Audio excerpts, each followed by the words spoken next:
My name is Zach Waller. I am outreach worker, supervisor of Operation SNUG. I grew up in Buffalo, New York, 38 years old. Out of 38 years, I spent 15 years in prison. I've been home approximately 2 years now. How did I get there? I grew up, like I said, I grew up in the streets of Buffalo. I grew up in Buffalo, almost in the streets. I was raised by my grandmother in a house full of cousins and uncles, aunts. She did her best. But I was lacking a father figure.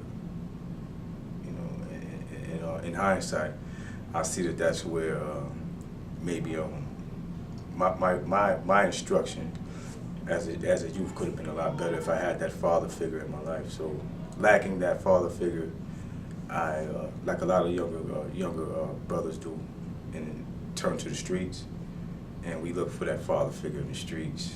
And the figure that we got out of the streets is just not a father figure. These guys, you'll get tough guys, you get the gangbangers, you get the drug dealers, and a lot of times in our neighborhoods, those are the ones that get respect. And as a younger guy, that's what I wanted. I wanted that respect. I did everything that you do in the streets to get that respect. I started out younger guy. We used to steal pieces, snatch purses, just jitterbugging in the neighborhood. And doing that, school was just not at the forefront of my mind. It was just street, and whatever street had going on, that's what I wanted to be going on in my life. And eventually, I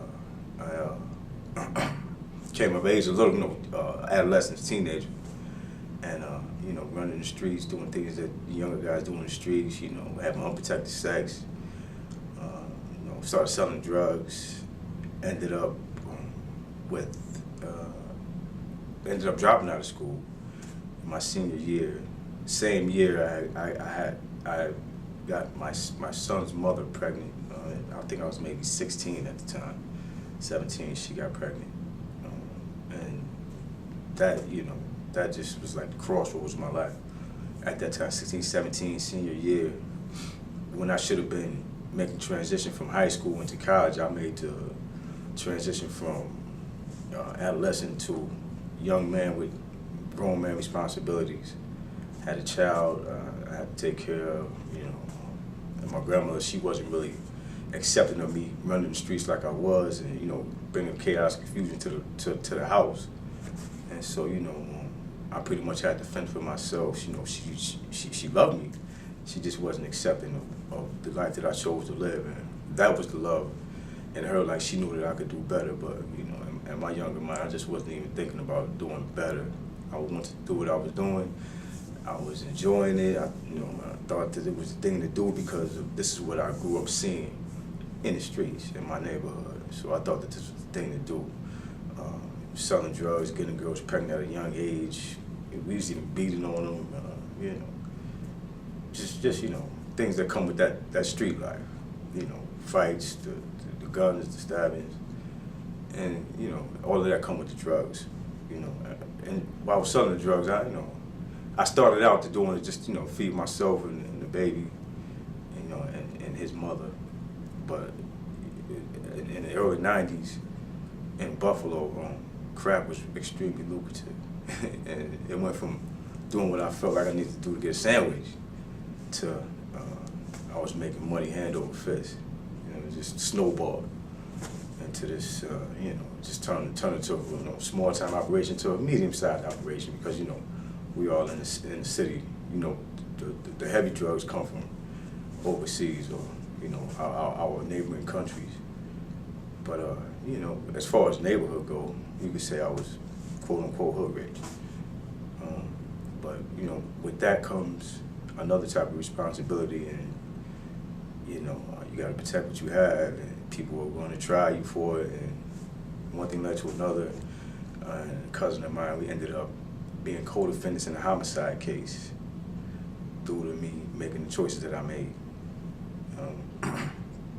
As a result of that, the homicide case, ended up doing 15 years out of 20.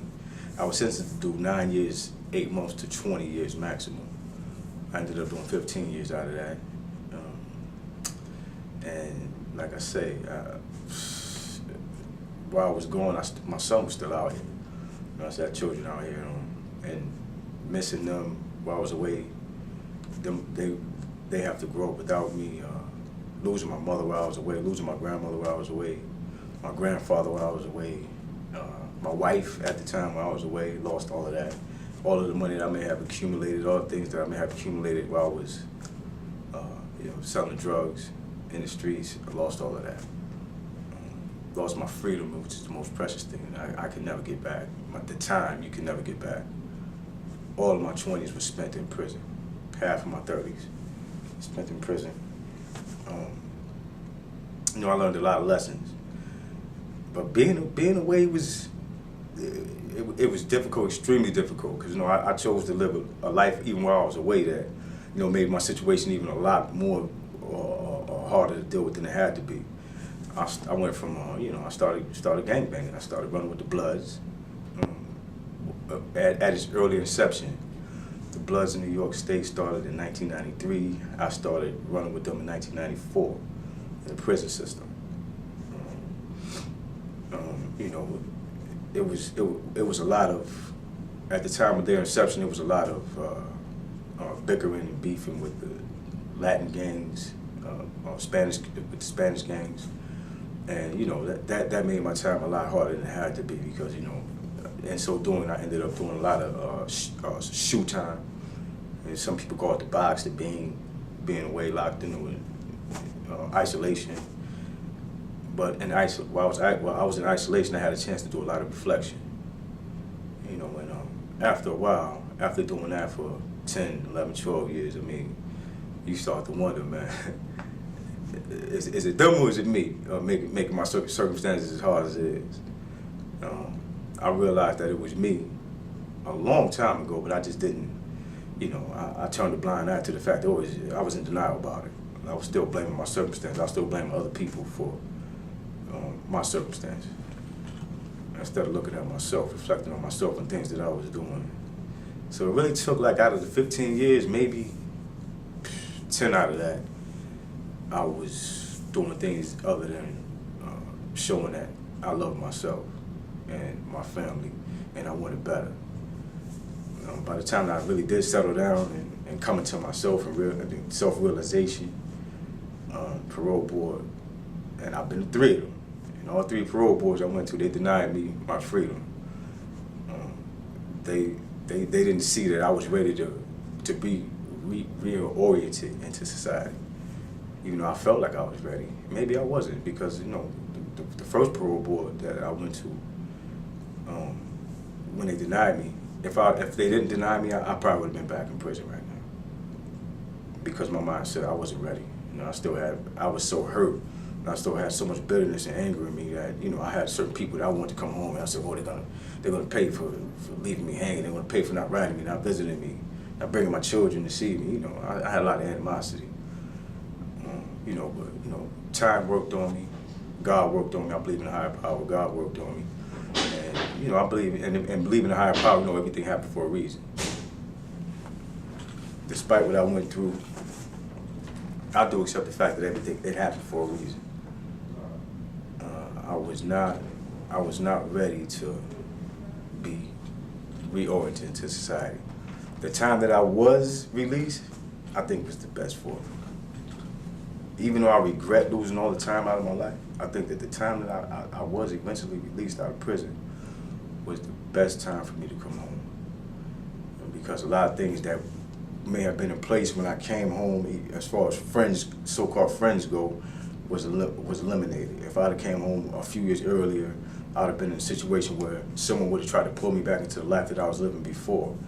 By the time I got home, those type of people were already gone. I might have been with them, wherever they are, whether it be graveyard or in prison doing more time than what I did. And being back out here, it's just like, and believing in a higher power, I know everything happened for a reason. And coming into the position that I am today, if you would have told me this 2 years ago, that I would be a supervisor of an outreach program, I would have looked at you and laughed. Like, you can't be serious, you kidding me? I'm Gangsta Zach, man, I don't do that. But, you know, God has wisdom beyond ours, and He knows what's best. And, you know, and when I pray, I ask Him to allow me to fulfill His will, and being in front of this camera right now is just like a testimony of the fact that, you know, God is good, God is here, He's present, and you will fulfill His will. As long as you allow yourself to be open to fulfill His will, you will fulfill His will. Operation SNUG, the program itself, is extremely needed in our community. You know, even when I was growing up in the streets, you know, you had your homicides, you had your shootings. You know, I'm a living example. But it was, you know, even though it was trivial in the sense that, you know, there's no price on the life, but at least a lot of times it was about something. You know, a cause, not just because. And a lot of lives are being taken today just because. Just because you've been offended, just because you didn't like the way someone looked at you. Someone's talking to your lady or your guy. Or, you know, I mean, there's really no reason. And there's really no excuse to take another life. And I know that. I had to live with that. And being a participant in taking someone's life, I had to live with that for a long time. And, you know, I'm still living with it, still trying to come to terms with it. It's something that, you know, me being a God-fearing individual and having a sense of humanity, knowing that, you know, you just don't do certain things. That you take a life, that's someone's child. You know, God forbid, you know, someone takes the life of one of my children. I mean, I don't know how I would live with that. You know, so to think about me doing it to someone else, I mean, it's just, like, you know, it's just hard to live with. You know, I definitely would, you know, God forbid, I definitely would not try to put myself in a position to do that again. And if I can, I would try to prevent anyone from being in a position to do that, having to be in a position to take someone's life. If I can have an impact on curbing that, and any individual in our neighborhoods, our younger brothers especially, even the younger sisters, then I'm more than willing to do so. More than willing, and that's what I'm here for. Myself, Operation SNUG, the staff. We have a staff with similar backgrounds as myself. Everyone on staff has, you know, was raised in our communities, had suffered the ill effects of our communities, whether it be prostitution, whether it be selling drugs, or, you know, homicides, doing time in prison. We all did time in prison. You know, I think that was a qualification for us obtaining a job because, you know, they needed people that could go out here in these streets and that the youth can relate to, that would be receptive to. And that's us wholeheartedly. And our staff, from our living experiences and from going through the hardship that we went through and from having children and, you know, just being, you know, living in these communities, our communities, we want to see better. Not just SNUG, you know, there's a lot of organizations out here that's, you know, they're working, their efforts are to stop the violence, the efforts are to overcome our oppression, or overcome our depression. And that's what we're here for. Myself and our staff and others, you know, we are here to stop the violence and nonsense in our communities. Give our youth something a lot more positive to look forward to, strive to obtain. You know, the whole SNUG thing is gun spelled backwards, and it's you know, obviously anti-guns. Through our program, we try to do outreach. We'll go out to the schools, on the street corners. Most of our youth will go right out to the street corners, try to bring them in.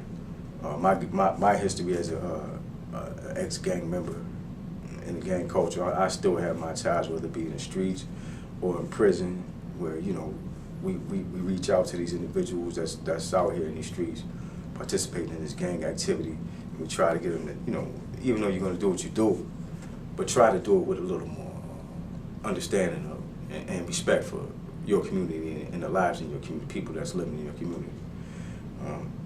Don't, pull out the guns for unnecessary reasons. Don't, take another person's life for unnecessary reason.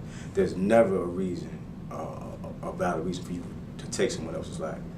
And 9 times out of 10, if a life is taken in our community, more than likely it was about something that could have been avoided and didn't have to happen. And my efforts and our staff, our efforts are to curb that and to get our youth to think about something a lot more positive than perpetuating violence in our communities and destroying our communities.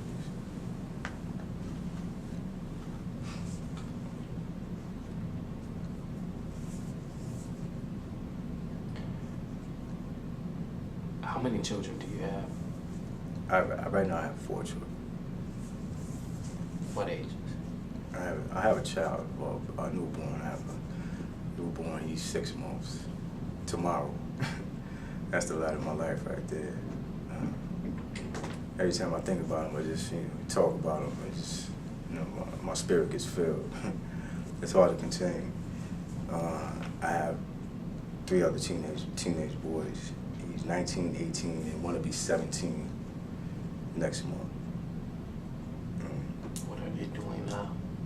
Well, my oldest boy, he graduated last year. He's working in a nursing home, going to school, going to Bryan and Stratton. He wants to be an FBI agent, And when he told me that he was younger, before his teenager, he said, "Dad, I want to be an FBI agent." And I thought, younger kids, I want to be a fireman, I want to be a police officer, But to this day, he's still striving to be an FBI agent. So I know that it's just a matter of time before he obtains that. My son under him, the 18, he'll be graduating next month, in June, and the boy under him, he's okay. He's going over here to East High School. He has his issues. Not that he's a bad boy, he's just comical. Put it like that. You're comical. You like to make everybody laugh. He's a jokester. So he's being a class clown, or him being a class clown gets him into circumstances in school where he's in the principal's office for class disruption or something like that. Nothing outrageous, but it affects him in a negative way. So his character, is having negative effects. So I'm trying to get him to channel his energy, save it a little bit for a little later on, man. Business first, then you can do your little laughing and joking. When you look back, was there a particular time when you saw your life take a wrong turn, and explain what might have happened at that instance? Well, like I said in the beginning, I think that my life took a negative turn, when my father passed away when I was younger. I was 8 years old when he passed away. My mother, she was, he was her life. She ate, slept, breathed my father. So when he passed away, I think that, her whole equilibrium was thrown off. And it was hard for her to deal with. And like I said, I ended up being raised by my grandmother. I look back and I see now that when all of that was taking place, I changed as a child. I was angry. Even though I was a good child. My spirit was good, but I used to do bad things. I was angry, and I used to act out. What were you angry about? I believe I was just my young life. The things that would happen. I lost my father when I was 8. With my grandmother, my mother, she's there, but almost not there. You understand? She's there physically, but that's it. It took her a while to, regain her balance after my father passed away. And by the time she did, I was already going in the streets. So your father passed away, and essentially by passing away, he left you.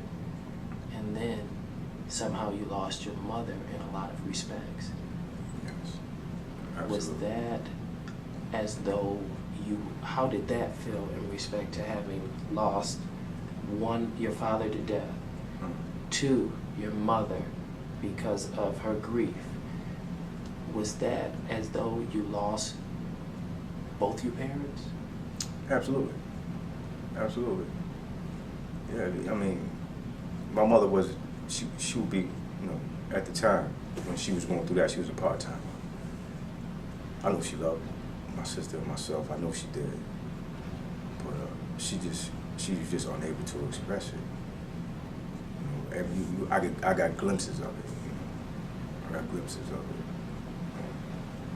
it. I remember a lot of times, you know, growing up as a child, where I didn't have what the other kids had. You know, I didn't have, you know, some of them, you know, they had their mother at least. I didn't even have that. You know, I had my grandmother. You know, she was my rock. She was there, but she had, you know, she was older. She had so much going on.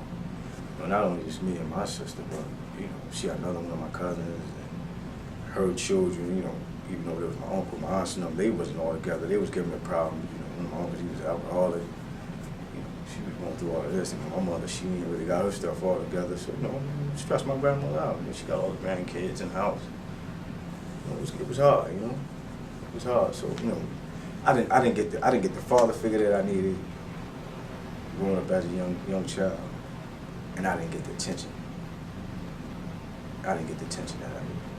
When you say that you know that she loved you, was there ever a time you questioned it?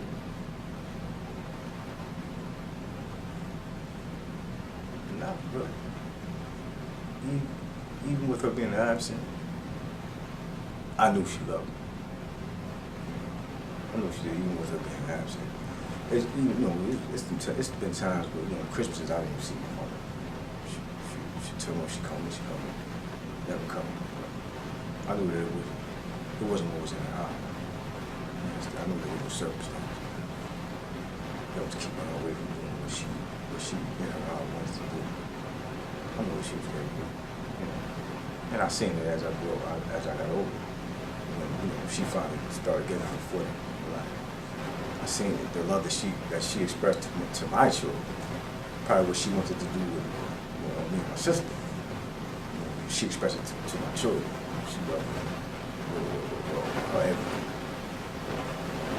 I could tell they were alive. She was there. To have what she wants.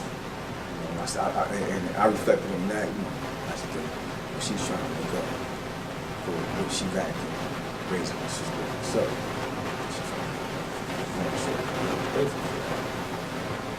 I needed that, especially being with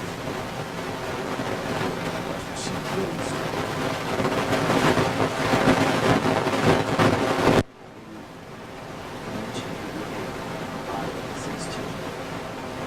actually 17 months.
Took the physical, I even took the oath, everything, passed everything, except my urinalysis. Had I went to military, my whole life would have been different. Had I not failed that urinalysis. Everything, I probably wouldn't be sitting here talking today. But who knows what God has in store for me, you know. Maybe, you know, in his infinite wisdom, I'm needed somewhere else, like Operation SNUG. But that was another decision where, you know, I didn't stop smoking weed, knowing that I'm trying to get into the military. knowing that they do urinalysis, I'm like, okay, whatever, I'm still gonna smoke my weed. You know, that was a bad decision. About economic and financial choices, how were those for you? Believe it or not, my first paying a job where I got a paycheck was when I came home from prison. You know, before that, I didn't think about it. I'm in the street getting so much money, man. I was making so much money. I thought I would be retired at 25. Rich, you know what I mean? I don't care about time 25, I'm gonna be good. Yeah. It's hard for a younger brother, man, growing up in the neighborhood with basically with minimal not. I'm not living luxurious life. You understand? All of a sudden, I got almost everything I want. Young. I had money hand over fist. I could open up the safe and see 70,000, 80,000 cash. You know, and that, you know, that was even in doing that. You know, I could look at it, but I wasn't doing anything with it. You know, I didn't have any guidance to say, okay, what's that? You know, you're doing this, you're doing wrong. At least try to turn it into a positive. At least invest it or something. You know, I didn't have that. You know, everybody just wanted, you know, let me get this, let me get that, let me get that. You know, I'm buying cars, you know, I don't know, apartments, you know, just spending money, you know, young boy. You know, bad decisions in that, even in that life, was making bad decisions. I just didn't, you know, had people to lead me in the direction. You know, okay, I know you know, you're doing what you're doing for now, but at least still try to do the right thing. While I was doing what I was doing, I didn't get that type of encouragement. I got the encouragement to keep doing what I was doing, the wrong thing. Everybody wanted, you know, everybody wanted from that. And when you were struggling, as you mentioned, to support your new family, did you try to get a job on the books? Not at all. Didn't even cross my mind to try to get a legitimate job. Didn't even cross my mind. Not however. Why not? I was making too much money. Couldn't see past that. I couldn't see past that. I come out, I'm allowed to walk in the house with it. I come out with no money in my pocket, you know, and selling dimes and 20s and nickels. I come in the house with $2,000-$3,000 in a day. You know, so as a young boy, young man, you know, it's hard to see past that. You know, it's really hard to see past that. Especially when it's brand new. Not used to having that. So how do you convince young people not to do it? Well, just by giving my life story. It's good for a little while. I can give my story, a story with them, everybody I know that lived that life. And it's all, you know, we're older, so we've been through that, you know, the stage, you know. Yeah, it's nice now, but it's always a flip side to every coin. You know, yeah, it's beautiful. You're getting your money, you know, for a couple of years you'll do it. But after those couple of years, you got X amount of years to live in hardship. To be in prison. If you make it to prison, that might be a blessing for you. Like it was for me. You know, if you make it to prison. And some guys, they don't make it to prison, they make it to the other place, the graveyard. And I could have easily been there. Right before I went to prison, 2 days before I went to prison, for the time that I did, the truck that I used to drive, I don't know, it got shot up while I was driving. Me and a few of my friends, we was in it, bullet holes. And I didn't get hit. But to this day, I couldn't tell you who did that, who tried to kill me, because I was doing so much in the streets at the time. You know, it's a blessing that I'm still here. You know, I believe everything happened for a reason, so I'm here for a reason. You know, and I just need to, you know, keep my mind open to whatever God wants to input, so I can see what that reason is. You know, I just want to be the vessel. I mean, whether I like it or not, it seems like that's what I'm being. I didn't actually be here. I didn't leave prison and say I'm going home and be an outreach worker. Never even thought about doing it. You know, but that's what I'm doing. And you could ask anyone on the SNUG staff. None of us ever imagined that we would be doing this. We just had the old folks, Niagara Lutheran on Delavan and Hager, Saturday, doing community service over there. And we was reflecting on being there. It's like, yo, you ever thought that you would be doing this? doing community service in a senior citizens home. You know, never thought we'd be doing that, but it's fulfilling. I get more enjoyment out of that than I ever got out of, you know, taking a handful of money, going to a strip club or, you know, going to a club and having fun. I get more enjoyment out of doing community service than I ever did doing any of that stuff. And what makes it enjoyable? It's because I know that I'm actually being a productive part of humanity. You know, I'm helping instead of, you know, taking away. I'm giving back. You know, and knowing that we're working with youth, at-risk youth, people that walk the walk that we walk. You know, so they're walking it now, and we'll walk with you. But I walked it before, and I'm gonna hold your hand if you let me, and I'm gonna lead you away from where I went. I went the other way. I know it's over there, so come on, take you over here. Look at this. I didn't have somebody to do that for me. You understand? I didn't have that. And hopefully, you know, by my background, they accept me. You know, telling them, yo, don't go that way. You know, I've been there. You know, me and the rest of the staff.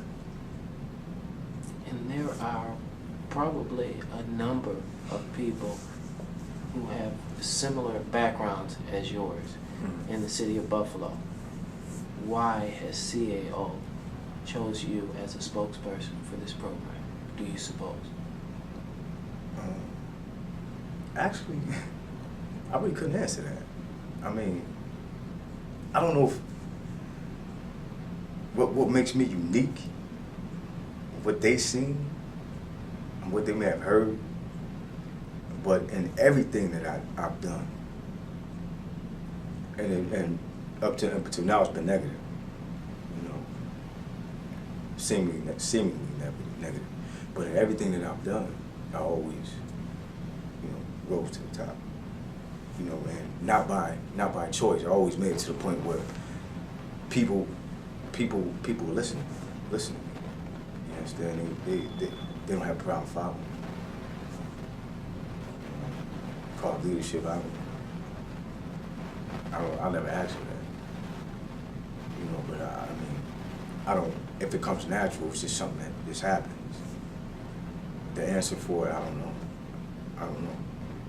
My answer always leads to my higher power. That's what I can say about that.